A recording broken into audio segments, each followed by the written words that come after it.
آغاز ہو رہا ہے کربل کی کہانی کا، لوگوں یہ جنازہ ہے اسلام کے بانی کا،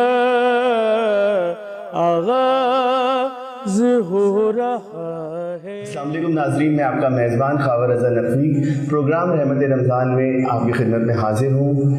جیسے کہ ناظرین جو ہمارا موضوع ہے معارف اہل بیت، اس پہ مسلسل ہماری گفتگو جاری ہے اور ہمارے ساتھ موجود ہیں مولانا اسد علی زیدی جو مسلسل مولا علی کی فضائل پر گفتگو فرما رہے ہیں ہمارے ناظرین کے لیے، اور آج ہمارے ساتھ پھر موجود ہیں سلام کے لیے آغا اسد عباس جو آپ ناظرین کے لیے سلام آپ کی خدمت میں پیش کریں گے اور انشاءاللہ ہم ان سے سلام سنیں گے۔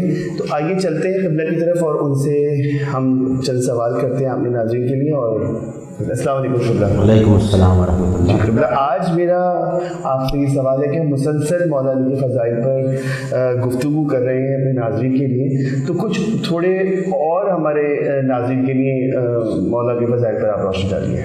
جی، آج ہماری 20ویں سحری ٹرانسمیشن ہے اور 20 رمضان ہے، اور مسلسل 18 سے ہم 18ویں سحری، 19ویں سحری اور آج 20ویں سحری ہے، اور یہ تیسرا سلسلہ گفتگو کا۔ ویسے تو فضیلت مولا علی پہ گفتگو کہیں نہ کہیں سے آ ہی رہی ہے، اور فضائل مولا علی کے بغیر معارف اہل بیت کی گفتگو نہیں ہو سکتی۔ ہماری سانسوں کی ڈور تو ٹوٹ سکتی ہے لیکن فضائل علی کا سلسلہ ختم نہیں ہو سکتا، اور یہ میں نہیں کہہ رہا، یہ قرآن کہہ رہا ہے۔ سورہ مبارکہ لقمان ہے، 31واں سورہ، 27ویں آیت میں یہ ارشاد ہو رہا ہے کہ لو ان ما فی الارض من شجرۃ الاقلام والبحر یمدہ من بعدہ سبعۃ ابحر ما نفدت کلمات اللہ۔ اللہ یہ کہہ رہا ہے کہ اگر سارے درخت روئے زمین کے قلم بن جائیں اور 7 سمندر روشنائی بن جائیں، سمندر ان قلموں کے لیے روشنائی بن جائیں۔ دیکھیے، میں یہاں سیاہی کا لفظ استعمال نہیں کرتا کیونکہ جب علی کا نام آ جائے تو پھر سیاہی نہیں رہتی، وہ روشنائی بن جاتی ہے۔ 7 سمندروں کی روشنائی، وہ من بعدہ، ایک سمندر ہو اس کی روشنائی ہو، من بعدہ سبعۃ ابحر، اور 7 سمندر اس روشنائی کو پر کرنے کے لیے آ جائیں اور لکھے جاتے رہیں، تو اللہ کہہ رہا ہے ما نفدت کلمات اللہ، اللہ کے کلمات کو لکھا نہیں جا سکتا۔ اب یہ کون سے کلمات ہیں اللہ کے جنہیں لکھا نہیں جا سکتا؟ تو کہنے والوں نے یہ کہہ دیا وہ قرآن ہے۔ اب دیکھیے، بظاہر قرآن یقیناً اللہ کے کلمات میں سے، اور یہ نزول قرآن کا مہینہ ہے، اور اب ابھی ہم شب قدر پہ آنے والے دنوں میں گفتگو کریں گے، لیکن گفتگو یہ ہے کہ ما نفدت کلمات اللہ، سارے درختوں کے قلم، سمندروں کی روشنائی سب لکھنے بیٹھیں، تو ظاہر لکھنے والے بھی چاہیے اور قیامت تک لکھتے ہی رہیں، لیکن اللہ کے کلمات ختم نہیں ہو سکتے۔ اگر یہ قرآن ہے تو قرآن تو دنیا کے کاتب کا قلم بھی لکھ لیتا ہے۔ میرے گھر میں جو قرآن ہے، آپ کے گھر میں جو قرآن ہے، وہ پرنٹنگ پریسوں میں اگر چھپا ہے تو کتنی پرنٹنگ پریسیں، کتنے قرآن چھپ رہے ہیں، نہ سیاہی روشنائی ختم ہو رہی ہے۔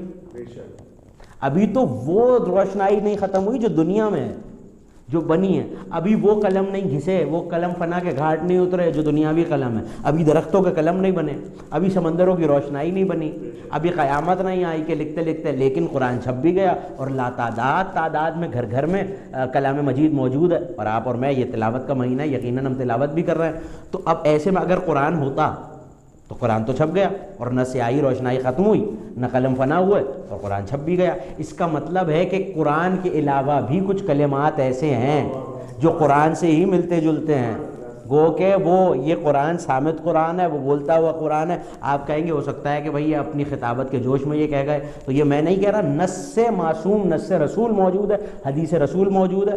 کل میں نے بہت سی کتابوں کا تعارف کرایا جو علماء اہل سنت نے فضائل علی میں لکھی ہیں، انہی میں ایک بڑی کتاب امام خارجمی کی المناقب ہے، انہوں نے یہ حدیث لکھی کہ پیغمبر اکرم نے فرمایا، دیکھیں قرآن کی تفسیر کیسے ہوتی ہے، اسی دروازے سے ملے گی جہاں سے قرآن ملا ہے، اور نبی فرما بھی گئے کہ میں تم میں 2 گراں قدر چیزیں چھوڑے جا رہا ہوں، یہ ایک دوسرے کو نہیں چھوڑیں گے جب تک میرے پاس حوض کوثر پہ آ جائیں، ایک قرآن ایک اہل بیت۔ تو قرآن کی آیت سمجھنی ہو تو چلیے اہل بیت کے دروازے پہ۔ تو نبی نے بھری مسجد نبوی میں تل دھرنے کی جگہ نہیں تھی، اور سرکار دو عالم نے فرمایا کہ اگر سارے قلم دنیا کے بن جائیں درختوں سے، سارے درختوں کے قلم بنا لیے جائیں، اور سمندر روشنائی بن جائے، اور ویسے ہی 7 سمندر آئیں اور جن و انس لکھنے بیٹھے، تو قیامت تک علی کے فضائل ختم نہ ہو۔ تو یقیناً پھر یہ مجھے کہنے کی اجازت دیجیے کہ علی کے فضائل کلمات اللہ ہیں، اور کلمات اللہ کا ذکر کرنا وقت کا ضیاع نہیں ہوتا، نعوذ باللہ عبادت ہوتی ہے. اسی لیے بتایا کیونکہ وہ صامت قرآن ہے، علی بولتے ہوئے قرآن ہے، تو علی کا ذکر بھی عبادت ہے کیونکہ یہ نبی کا ذکر ہے، اللہ کا ذکر ہے. تو یہ مولا کی، اور ہم ظاہر ہے کہ اب 1400 برس سے مسلسل فضائل پڑھے جا رہے ہیں. اور امام شافعی علماء اہل سنت میں بہت بڑا نام ہے، امام شافعی کے جملے ہیں کہ اس علی کی فضیلت کے بارے میں کیا کہوں، جس کے فضائل دشمنوں نے بھی چھپائے، اپنوں نے بھی چھپائے، محبت کرنے والوں نے بھی چھپائے، بغض رکھنے والوں نے بھی چھپائے، اس کے باوجود اتنے زیادہ ہیں کہ گنے نہیں جا سکتے. چاہنے والوں نے جان کے خوف سے چھپائے، اور جو بغض رکھتے تھے ظاہر انہوں نے بغض کی وجہ سے چھپائے. لیکن اتنے چھپائے جانے کے باوجود، کیونکہ خطرہ تھا، ایک دور وہ بھی گزرا تھا کہ آپ علی کے نام لیوا ہوں تو آپ کو قتل کر دیا جاتا، تو اور پابندی لگائی ہوئی ہے کہ کوئی علی کے فضائل نہ بیان کرے. تو ایسے میں بھی اتنے فضائل آ جانا یہ اپنے آپ میں معجزہ ہے مولا علی کے فضائل. اور قرآن کیا کہہ رہا ہے، سب لکھنے بیٹھے درختوں کے قلم بنے، اور سیاہی روشنائی بن جائے سمندروں کی تو لکھے نہیں جا سکتے علی کے فضائل. اب ہم نے معراج کا تذکرہ کیا، اور 17 اور 18 تو ظاہر ہے کہ معراج کا تذکرہ اور مولا علی کے فضائل کا تذکرہ نہ ہو. نبی یہ روایت کرتے ہیں جسے بہت سے علماء نے لکھا، میں اکثر یہاں صحیفۃ الابرار کا حوالہ دیتا ہوں علامہ تقی مامقانی کا. انہوں نے لکھا کہ نبی جب معراج سے واپس آئے تو نبی نے کہا کہ میں نے عرش پہ اونٹوں کی ایک قطار دیکھی ہے، نہ مجھے اس کا پہلا نظر آ رہا تھا نہ مجھے اس کا آخری نظر آ رہا تھا. تو میں نے جبرائیل کیونکہ ساتھ تھے تو میں نے روح الامین سے پوچھا کہ جبرائیل یہ کیسی قطار ہے؟ کہ یا رسول اللہ میں تو خادم ہوں اور دنیا آپ کے صدقے میں بنی، تو آپ اپنے پروردگار سے پوچھ لیجئے جس نے آپ کے صدقے میں کائنات بنائی ہے کیا ہے. تو نبی نے فرمایا میں نے دیکھا اس قطار میں جتنے اونٹ تھے سب پر دونوں طرف صندوق لدے ہوئے ہیں.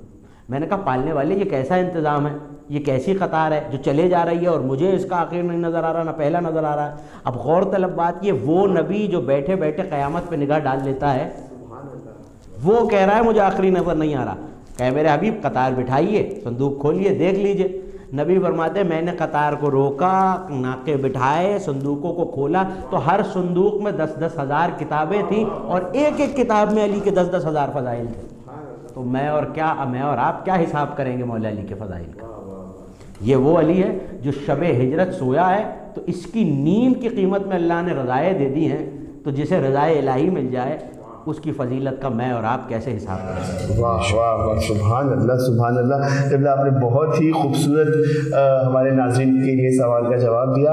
اب وقت ہوا ہے بریک کا، اور بریک سے ہم واپس آتے ہیں. تھوڑی دیر میں دیکھتے رہیے قائم. آغاز ہو رہا ہے کربل کی کہانی کا، آغاز ہو رہا ہے کربل کی کہانی کا. ہم کو بوقت مشکل عباس کا سہارا، ہم کو بوقت مشکل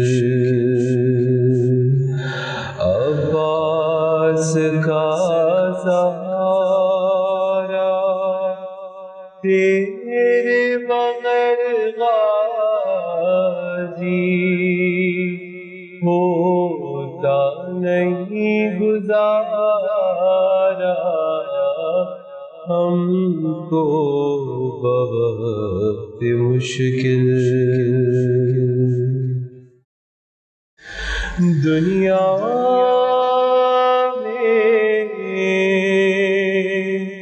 کوئی ہے درسا دیکھا ہی نہیں ہے مولا،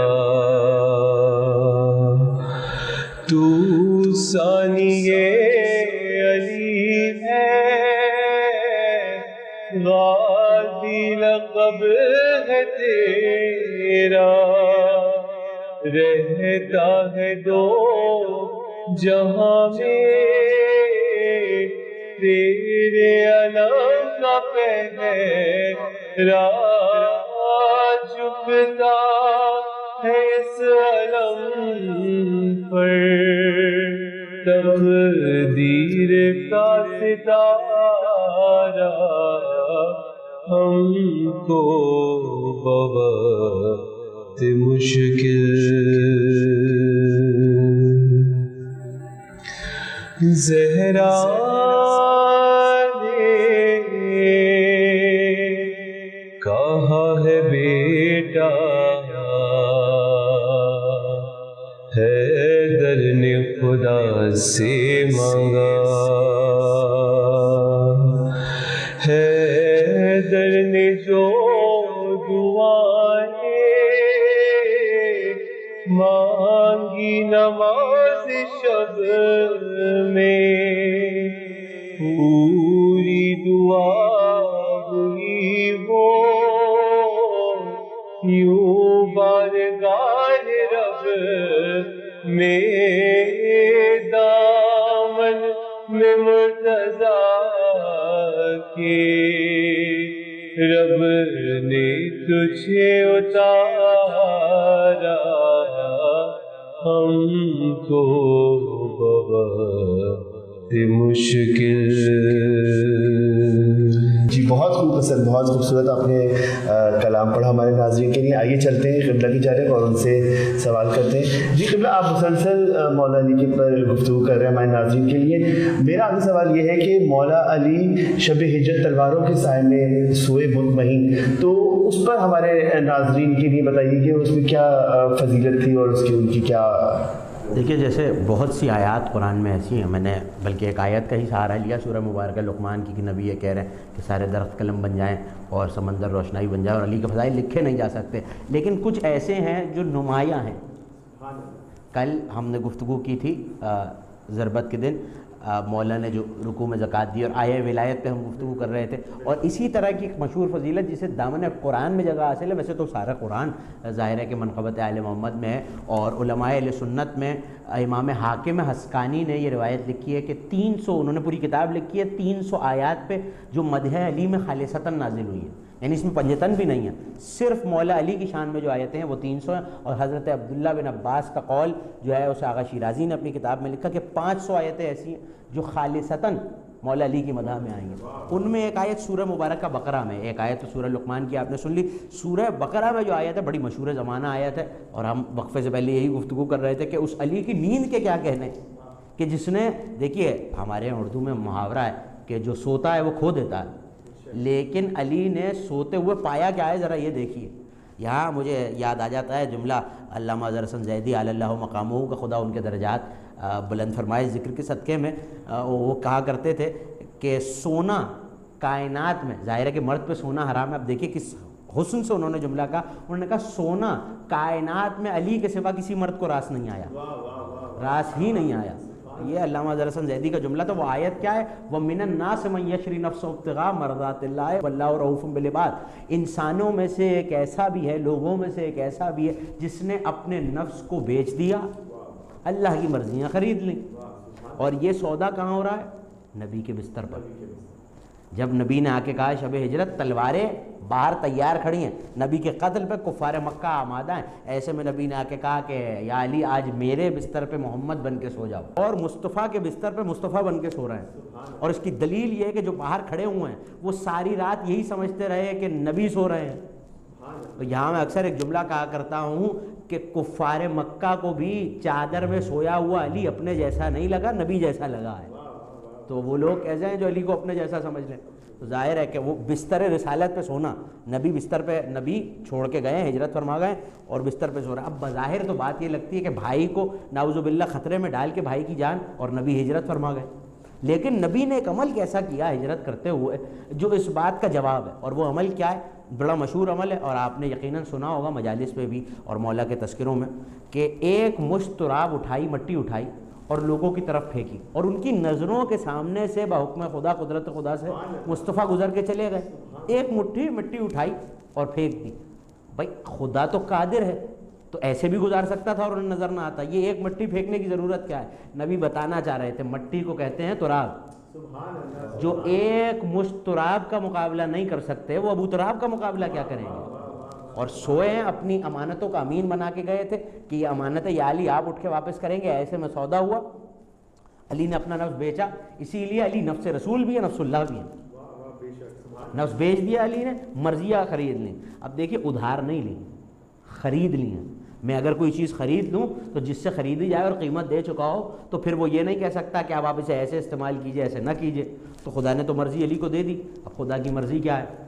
کسی کے یہاں رزق ہے، یہ خدا کی مرضی ہے. بارش ہو رہی ہے، خدا کی مرضی ہے. کسی کے رزق میں اضافہ کرنا ہے، کسی کو موت دینی ہے، کسی کی موت ٹالنی ہے، یہ اللہ کی مرضی ہے. اس نے علی سے نفس خرید لیا ہے، علی کو مرضیاں بیچ دی ہیں.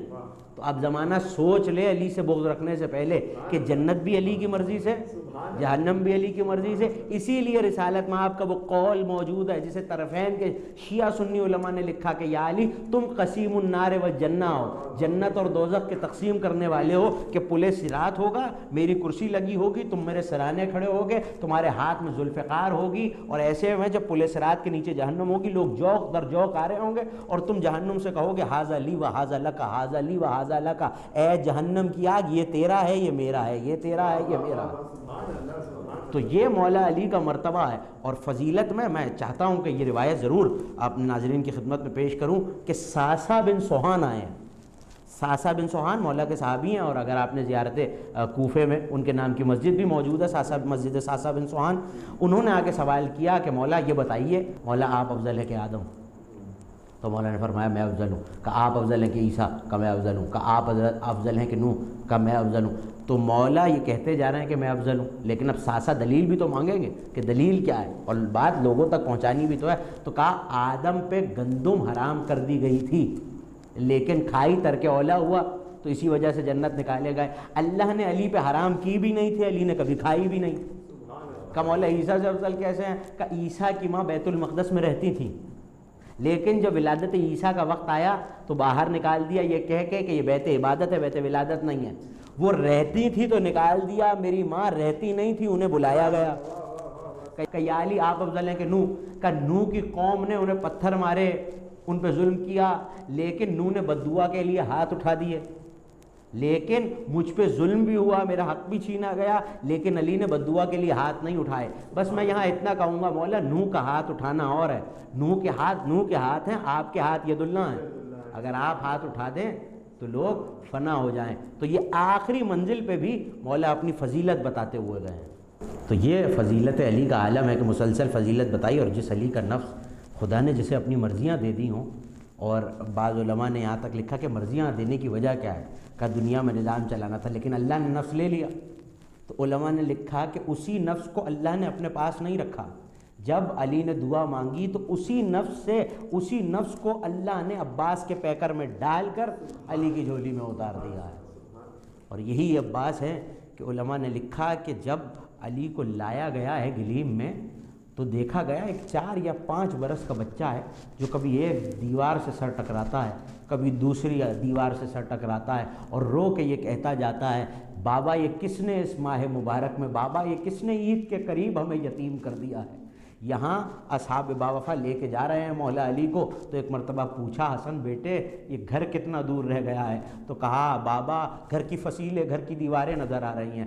کہا حسن یہاں ٹھہر جاؤ اور ہمارے اصحاب سے کہو اب یہاں سے واپس چلے جائیں. تو اصحاب نے کہا نہ مولا ہم واپس نہ جائیں گے. تو ایک مرتبہ کہا میرے اصحاب میری زینب نے وہ آواز وہ ندا سن لی ہے جو میرے قتل کی ندا تھی، اور میں نہیں گوارا کر سکتا کہ میری بیٹی کی آواز نامحرموں کے کانوں میں جائے. میں ہاتھوں کو جوڑ کے کہوں گا مولا یہ 40 اور 41 ہجری کا کوفہ ہے، مگر 61 ہجری میں یہی کوفہ ہوگا، یہی زینب ہوگی، ہاتھوں میں رسن ہوگی، سر پہ چادر نہ ہوگی، اور آواز دے دے کے لوگ کہہ رہے ہوں گے لوگوں آؤ یہ علی و بطول کی بیٹیاں ہیں، لوگوں آؤ جس نے علی سے بدلہ لینا ہو وہ ان سے بدلہ لے. ایسے میں ایک مرتبہ گلیم میں مولا کو لے جایا گیا. شہزادی نے جو دیکھا تو ایک مرتبہ اپنے آپ کو بابا کے سینے پہ گرا لیا. بابا کے سینے پہ گرانا تھا. کہا بابا یہ کس نے ایسا ظلم کیا، کس نے ہمیں یتیم کر دیا؟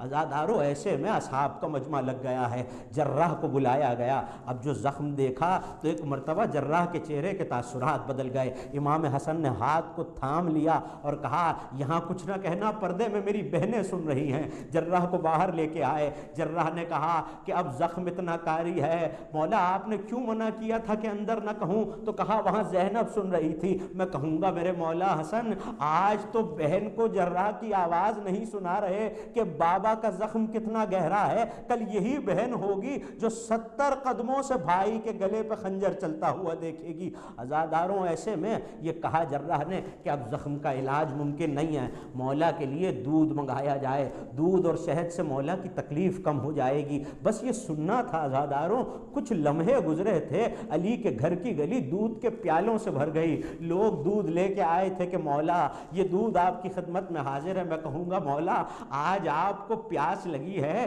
دودھ کی ضرورت ہے تو لاکھوں کوزے آ گئے ہیں, ہزاروں کوزے آ گئے ہیں, مگر آپ ہی کا بیٹا ہوگا جو کربلا میں 3 دن کا بھوکا پیاسا مارا جائے گا. ہو گئی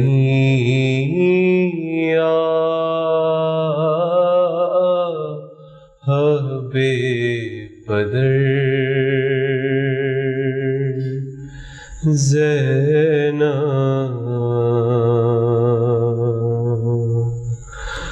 کم ہے اب روئے جس قدر زینب, ہو گئی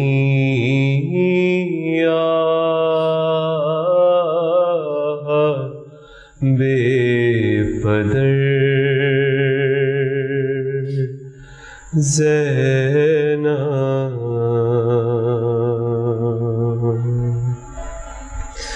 آج ہے فرش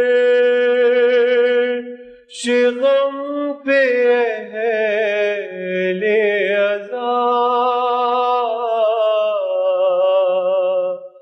باپ کے غم میں نوحگر زینب, ہو گئی